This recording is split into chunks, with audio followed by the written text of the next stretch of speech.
तुम लोगों ने भी नोटिस किया होगा कि कुछ बच्चे ऐसे होते हैं जो बस एक मंथ पढ़ के अच्छा स्कोर कर देते हैं, और कुछ बच्चे ऐसे होते हैं जो पूरे साल पढ़ के भी अच्छा स्कोर नहीं कर पाते हैं। तो इसका रीज़न क्या होता है?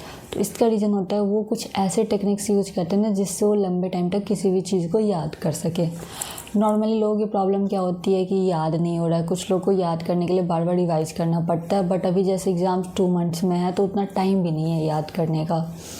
ये प्रॉब्लम काफ़ी लोगों के साथ आ रही है।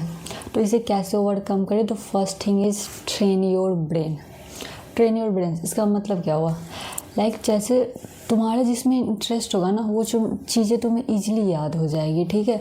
जैसे जिस सब्जेक्ट में तुम्हारा इंटरेस्ट होगा वो चीज़ें तुम्हें ईजिली याद हो जाएगी। तुमने नोटिस किया होगा, ऐसा नहीं कि सारे सब्जेक्ट में तुम्हें याद नहीं हो पा रहा होता है, बस कुछ सब्जेक्ट में नहीं हो पाता है। तो उसका रीज़न क्या है? तुम्हारा उस सब्जेक्ट में इंटरेस्ट नहीं है। एग्जाम्पल से बताती हूँ, तुम्हें IPL पसंद है ना, IPL के स्कोर्स तुम्हें ईजिली याद हो जाएंगे, प्लेयर के स्टैट्स याद हो जाएंगे, लिटरली याद हो जाते हैं ना। टू बी ऑनेस्ट बताओ, जो अगर IPL देखते हैं उन्हें सब पता होगा, ठीक है। IPL cricket match included, okay. और वहीं पे जिसे मूवी भी पसंद है उसे भी मूवी का तुम्हें पूरा मूवी याद होता है ना कि क्या होता है, बट सब्जेक्ट के केस में क्यों नहीं याद हो रहा? फिर क्योंकि वही रीज़न है, इंटरेस्ट नहीं है। तो इसके लिए तुम क्या कर सकते हो? अपने आप को रोज़ सुबह बोलो कि मैं इस सब्जेक्ट में बेस्ट स्कोर करूँगा, या फिर तुम उसे राइट करो रोज़ एवरीडे बेसिस पे कि मैं ये सब्जेक्ट में बेस्ट स्कोर करूँगा, मैं इस सब्जेक्ट में बेस्ट स्कोर करूँगा, या फिर मुझे ये सब्जेक्ट में सब आता है, ठीक है। ये करोगे, तुम्हें सुनने में लगता होगा कि क्या बच्चों की चीज़ है, बट तुम अगर करोगे ना तो ये चीज़ें रियल में वर्क करती है। मैं फॉर एग्ज़ाम्पल बताऊँ तो मेरे जो 10th में SST टीचर थे ना, हिस्ट्री के टीचर थे बेसिकली तो वो ना अपने स्कूल डेज में उनके काफ़ी ख़राब मार्क्स आए थे SST में, बट फिर उन्होंने जो कमबैक किया ना वो सबसे ज़्यादा एफर्ट उस सब्जेक्ट पे दिए, और उन्होंने पहले अपना फियर मिटाया हिस्ट्री का, ठीक है। तो वही चीज़ करना, और उसके बाद उन्होंने हिस्ट्री में ही उन्होंने अपना आगे का स्टडी कंटिन्यू किया, एंड अभी वो SST के हिस्ट्री के टीचर, SST में हिस्ट्री के टीचर, क्योंकि 10th में तो SST ही चलता है, तो उसमें वो SST में हिस्ट्री के टीचर है। और उन्होंने जो डेप्थ नॉलेज हासिल की ना, मैं बता रही हूँ, मैंने अभी जितने भी टीचर से पढ़े ना, बेस्ट हिस्ट्री टीचर एवर।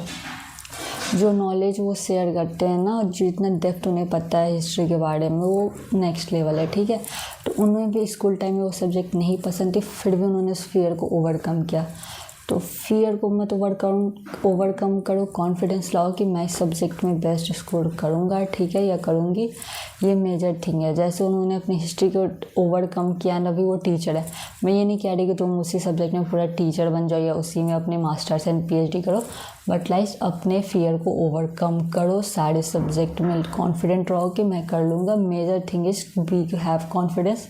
और ये तुम कल से बोलना और या लिखना शुरू करो एज यू वांट, बट करो, ठीक है। इस पे ऐसे मत समझना कि क्या बच्चों वाली बात है, ये चीज़ें लिटरली वर्क करती है। Second thing is your learning method. इससे क्या होता है? देखो, 3 चीज़ें बता रही हूँ। First is visualization. विजुअलाइजेशन क्यों इम्पोर्टेंट है? वही फिर से एग्जांपल, मूवीज़ देखते हो, याद हो जाता है ना सब कुछ, तो वही अपनी चीज़ों को विजुअलाइज करो, ठीक है। फिज़िक्स का कॉन्सेप्ट है तो मोशन को विजुअलाइज करने की कोशिश करो। हिस्ट्री से ज्योग्राफी है तो इसे तुम कहानी की तरह विजुअलाइज करने का, हिस्ट्री में तो कहानी की तरह विजुअलाइज करो। ज्योग्राफी में मैप्स के थ्रू ट्राई करो, ठीक है। तो ऐसा ना विजुअलाइज करो। अगर तुम विजुअलाइज करोगे ना तुम्हारे माइंड में जल्दी याद हो जाएगा, ठीक है। ट्राई टू विजुअलाइज, ठीक है। And second thing is making notes while studying. देखो, तुम क्या ना, तुम पूरी बुक लेके बैठते हो, ठीक है, ऊपर से देखते हो, नहीं हो पाता है, ठीक है। इसे तुम्हें क्या करना होगा ना कि एक जो भी बुक है NCERT वो देखो या लेक्चर देखो, और साइड में अपने नोट्स बनाते रहो कि अच्छा मैंने ये किया, इसको एक्टिव रिकॉलिंग की तरह यूज करो। लिखते जाओ, लाइन बाय लाइन लिखते जाओ, ठीक है। मैं ये नहीं कह रही कि नोट्स बनाने को, बट जो भी पढ़े ना उसे लिखते जाओ, तभी वो चीज़ें रिपीट होगी ना तो वो ईजिली याद होगा, ठीक है। शॉर्ट नोट्स नहीं कह रही हूँ, इसे तुम राइटिंग प्रैक्टिस की तरह लिखते जाओ बस। अगर तुम NCERT 50 पेजेस पढ़ रहे हो तो सारी चीज़ें तो नहीं होती ना, तो जो तुम्हें पता है कि मैं ये कर ले रहा हूँ उसके बाद उसे लिखते जाओ, तुम्हें एक एक्टिव रिकॉलिंग की तरह वो काम करेगा, ठीक है। तो उसे बार बार लिखते रहो, हो जाएगा, ठीक है। सो जो थर्ड लर्निंग मेथड है वो क्या है, तो टीच अदर्स। ठीक है, इस केस में क्या होता है कि तुमने जो भी पढ़ लिया ना वो किसी और को पढ़ाओ। ज़रूरी नहीं है कि उससे वो चीज़ की नीड है, तुम ऐसे ही पढ़ा दो। अपना कोई भी छोटा बड़ा भाई बहन मम्मी पापा जो भी है ना उसे एक्सप्लेन कर दो। ठीक है, और अगर कोई भी नहीं है, रैंडमली रूम में बस तुम ऐसे खड़े हो जाओ और तुम्हें लगना चाहिए सामने कोई, ऐसे तुम जो आता है ना सारी चीज़ें एक्सप्लेन करो। मैं बता रही हूँ ये चीज़ें बहुत काम करती है। ठीक है, ये चीज़ें काफ़ी लोगों ने फॉलो किया और लिटरली वो काफ़ी अच्छा उन्हें सक्सेस मिला है। तो तुम ये चीज़ें एटलीस्ट एक बार ट्राई करके देखो, ये चीज़ें वर्क करेगी। ठीक है, तो ट्राई करो दूसरे को पढ़ाने का। कोई अगर मिल रहा है एक्चुअल पर्सन बहुत बढ़िया, अगर नहीं मिल रहा है तो ऐसे ही विजुअलाइज करके कर दो, बट हो जाएगा। Third thing is brain harmonic music. ये क्या होता है, 40 हर्ट्ज बाइनॉरियल म्यूजिक।